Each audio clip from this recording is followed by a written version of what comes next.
Hello all, very good morning. In today's class, I would like to discuss you regarding the coronary artery disease. So what is this coronary artery disease means? The coronary arteries are the blood vessels which are mainly supplying the blood to the heart.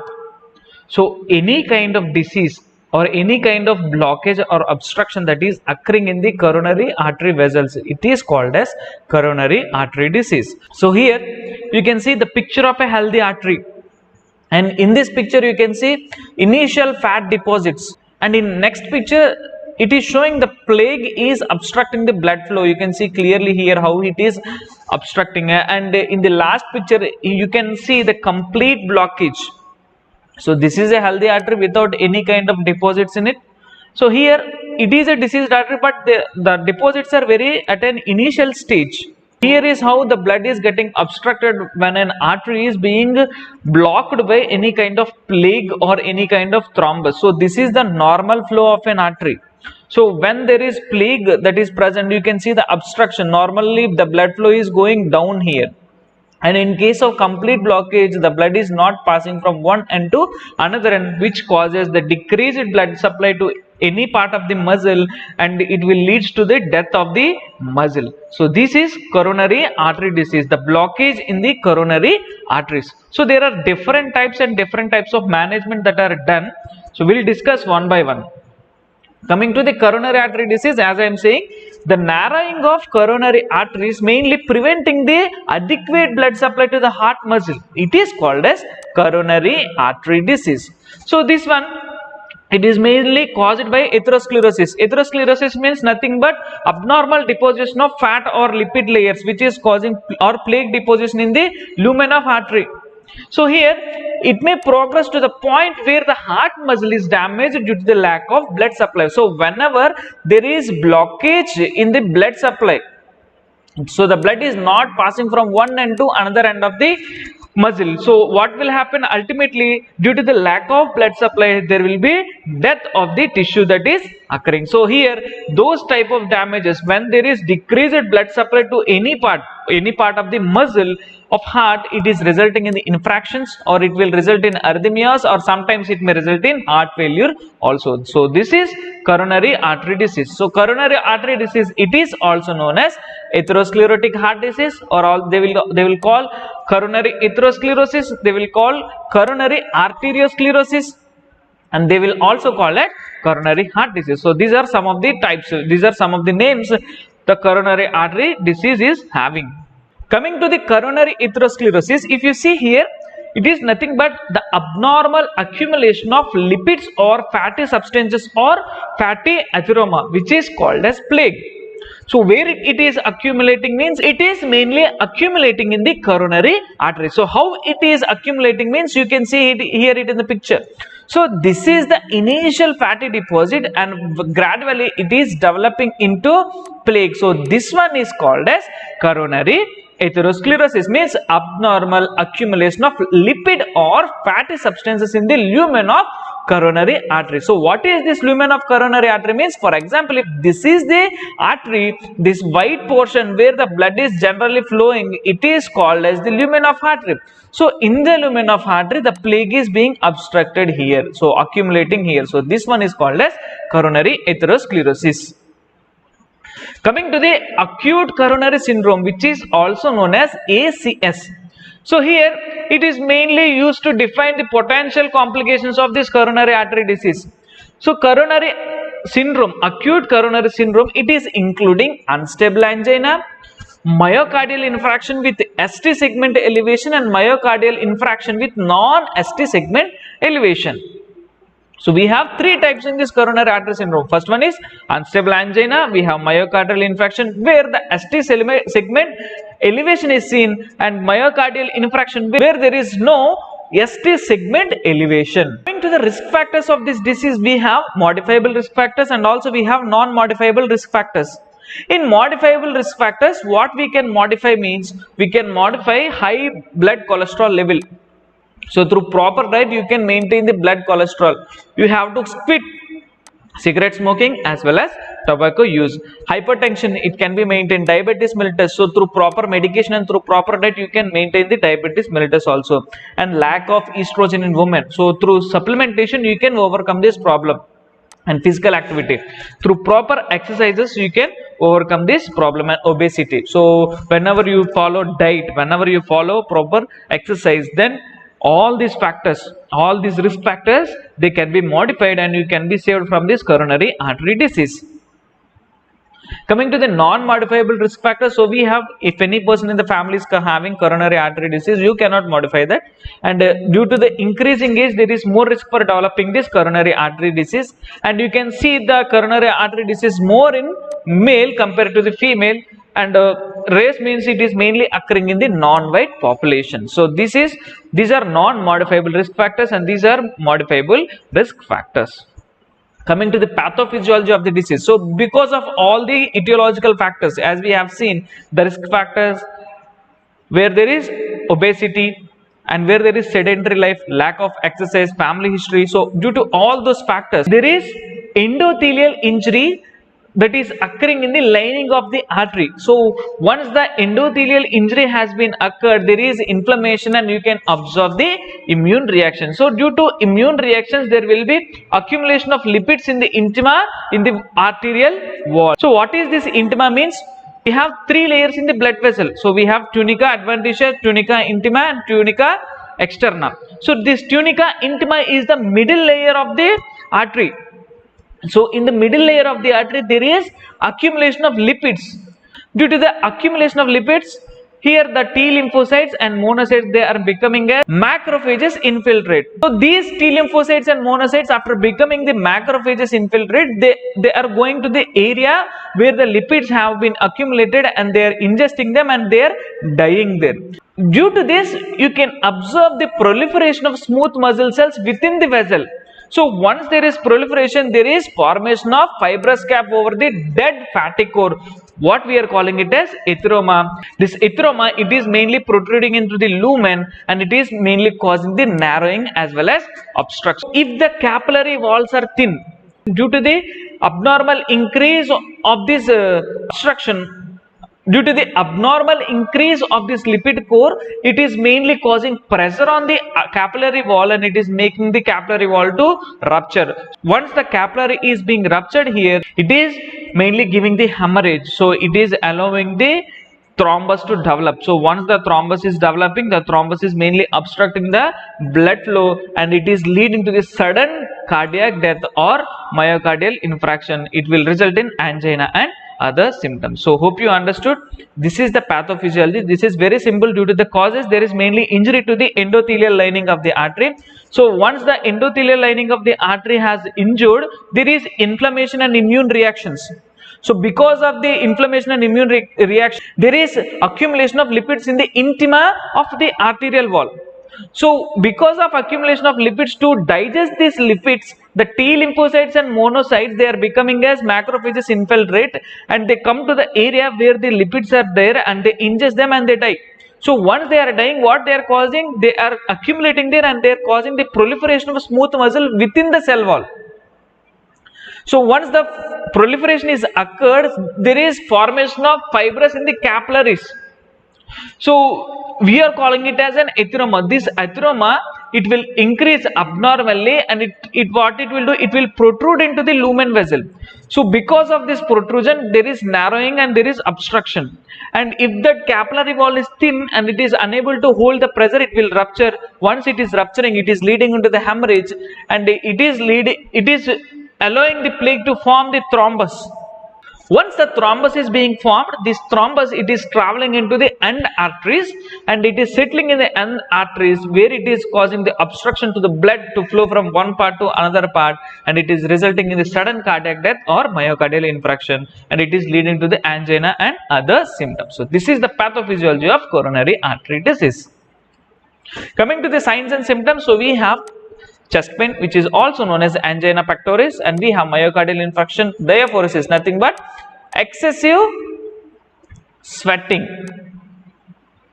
And we have ECG changes, we have dysarrhythmias, means abnormal cardiac heartbeat, and we have chest heaviness. So due to the lack of blood supply, you will feel the chest heaviness and there will be dyspnea, and you can see fatigue. Coming to the diagnosis part, what we will do, we will go for history collection.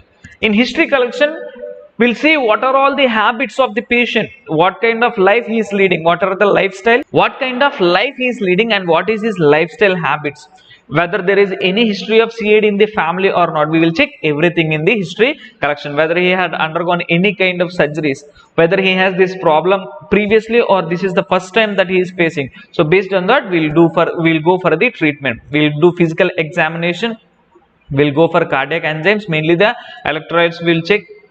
We'll go for electrocardiograms, we'll go for echocardiogram, stress tests are being done, and nuclear imaging is being done, and angiography is being done here. Angiography means nothing but, so angiography means it is nothing but it is an imaging test that uses X-rays mainly to view your body's blood vessels, and the X-rays that are provided by the angiography, these are called as angiograms. So in diagnosis part, they will go for history collection, physical examination, cardiac enzymes, electrocardiograms, echocardiograms. They will go for stress test, TMT, treadmill test, I will discuss in the coming slide, and they will go for nuclear imaging, then they will go for angiography. Coming to the electrocardiograms, so you can call them as ECGs or EKGs. So what they are giving us means they are providing us a record of heart electrical activity, how the impulse is being passed from one node to another node, whether it is properly going or abnormally going, they will check in the electrocardiograms. And it is a simple test that records any kind of abnormal findings in the heart electric impulses. What they will do in this ECG or EKG, they will place the electrodes in definite spaces. What they will do in this electrocardiogram means they will take the electrodes and they are placed on the arms and chest, mainly to monitor the electrical activity. So if it is normal, you can find the normal wavelength, and if it is abnormal, there will be abnormal wavelength. So mainly in this ECGs or EKGs, they will go for this PQRS complex. So based on this PQRS complex, they will diagnose the patient whether he is having any kind of arterial disease or not, whether he is having any kind of arterial heart disease or not. They will check in this ECG. So you can see this is the PQRS complex. So based on the elevation and based on the non-elevation of ST segments, based on the gap between the QRS complexes, so they will go for the ECG and they will diagnose the patient. Coming to the echocardiogram, so when they will do this echocardiogram means whenever they think that the patient is having any kind of valvular diseases or heart muscle diseases, if they are suspecting, they will go for echocardiogram. So simply you can call it as 2D echogram. So in 2D echogram, what they will do, they will take the graphic outline of the heart's movement. So here during this echo test, what they will do means they will send ultrasound, means these are high frequency sound waves. With this help of this high frequency sound waves, they are taking the pictures of the heart valves and chambers. Whenever they are taking the pictures of these heart valves and chambers, it is helping this sonographer, means the person who is doing this echocardiogram, to evaluate the pumping action of the heart, and if there is any valvular changes that are there, you can simply see it in the 2D echogram. So you will find the ejection fraction. You will find whether there is any cardiovascular hypertrophy or ventricular hypertrophy. So you will get a clear picture of heart muscles here. What they are doing in this echocardiogram means they are sending the high frequency sound waves which are providing us some pictures of the heart vessels as well as chambers of heart. They are providing us the pictures of heart valves as well as chambers of heart, and we are coming into a conclusion based on the images that are provided in this 2D echogram. Coming to the stress test. So here these are mainly used to show how the heart is reacting to the physical extraction. So when a person is physically tortured or when a person is physically exposed, when he is doing some vigorous work or exercise, how his heart is being responded. So these are mainly performed on a treadmill or an exercise bicycle. So here you can see what they will do means here the person is taken into the treadmill, and what we are doing, we are placing the ECG leads. We are checking the pulse as well as we are checking the blood pressure. So here what we will do, the person is beginning the test while he is walking on the treadmill. and the vitals are being recorded for every 3 minutes. So here what we will do, we will increase the treadmill speed. So once the treadmill speed is increased, the person, when he started by walking, what he will do, he will start by jogging, or sometimes he will go by running also. So here the heart rate, it will reach the maximum point. So once the person's heart rate has been reached to the maximum point, gradually we will decrease the speed and we'll check how the person's heart has responded during the stress test. Whether the heart functioning is accurate or not, whether it is normal or not, we will check during this cardiac stress test. And nextly we will go for the nuclear cardiac imaging. So what this nuclear cardiac imaging means, here it involves small amounts of short-lived radioactive material. So this short-lived radioactive material, it is being injected into the bloodstream, and a special camera, so you can call it as a live motion camera, so it detects the radioactivity of these materials. So here what will happen, whenever the X-ray is being passed through the person, it displays how the heart is pumping the blood. So here by this nuclear cardiac imaging, you can identify any areas of abnormal motion, mainly for assessing the blood supply to the heart muscle. So we are doing this whether the blood supply to the heart muscle is accurate or not. We'll see what we can expect during the nuclear stress test. So how they will do, same like TMT only they are doing. They are taking the patient to the TMT. What they are doing, they are keeping the electrodes and they are starting an IV line. So after the IV line has been started, here the person is beginning to walk. As you can see here, he is beginning to walk. So this is the exercise position. So here same like TMT, they are recording for every 3 minutes. Here the intensity of the treadmill, it has been increased. When the heart rate has reached the maximum point, the radioactive material, which is short-lived, it is being delivered through IV line into the person, and the person is made to lie under the gamma camera for nearly 15 to 20 minutes. There we are taking the images of blood flow to the heart. How you are taking it means, you are mainly taking it in the resting position. Here the person is exposed to the extreme stress, where the heart is gradually increasing. Through maximum heart rate we are achieving. Once the maximum heart rate it had been achieved, we are injecting the radioactive tracer, and once the radioactive tracer is injected, here the person is made to rest, and we are keeping the person under the gamma camera nearly for 15 to 20 minutes. You can see here nearly for 15 to 20 minutes, and here the images are being taken how the blood is flowing in the heart muscles and heart valves. So this is nuclear stress test. Hope you understood what is this cardiac stress test and what is the nuclear stress test. So in cardiac stress test means, in TMT we are not using any kind of dye. We are taking the graphical representation. We are checking the ECG, we are checking the blood pressure, and we are checking the pulse of the patient. But in nuclear stress test, we are taking the radioactive material, we are injecting the dye into the person, and we are checking how the person heart rate, how the person's heart is behaving when he is exposed to the extreme stress. Actually, angiography. So angiography, as I have said here, it is the most accurate. So we are examining the coronary arteries. It requires a surgical procedure which is called as cardiac catheterization. So during this procedure, we are introducing the small catheter. So catheters means they are thin plastic tubes. So these are placed in the artery of legs or arms, and using an X-ray machine, and this test is directed by using an X-ray machine to the opening of each coronary arteries. So what is the complications that were associated with this angiography means, we have the person may undergo chest pain, or there are more chances of getting heart attack, heart failure, and abnormal heart rhythm, which is called as arrhythmia. So with this I would like to end this session here. In next session, I will start the management. In management, we will see what is the pharmacological therapy, what are all the surgical interventions that can be done for the CAD patients, and we will see what is the nursing management. Thank you so much for watching. Thanks for your patience, If you like the content, please like, share and subscribe the channel, and if you have any queries, please drop them in the comment box. I'll try to explain you, and please follow the other sessions of this class mainly to understand the management. So I'll discuss pharmacological management, surgical management and nursing management, in which I'll discuss how to write the care plan also. So please don't miss the part B. Thank you so much. Thanks for watching.